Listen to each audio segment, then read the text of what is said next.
একদিন আমাকে মনে পড়বে, কিন্তু সাহস করে ফোন দিতে পারবে না। লজ্জায় নিজেকে সংবরণ করবে। আমাদের এত গল্প আর এত স্মৃতি জমেছে যে তুমি অন্য কারো মাঝে আমার ছায়া দেখবে, কিন্তু সেখানে আর আমাকে পাবা না। একটা আক্ষেপ জন্ম নিবে তোমার ভিতরে।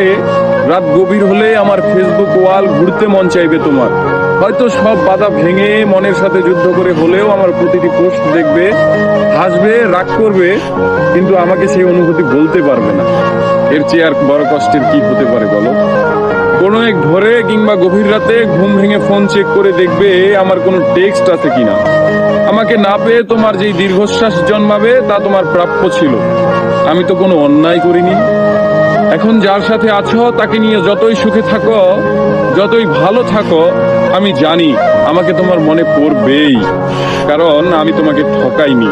তার সাথে কাটানো প্রতিটি সুখময় মুহূর্তে আমি থাকবো তোমার মস্তিষ্কের একটা কোণে। এর চেয়ে বড় শান্তির আর কি হতে পারে বলো?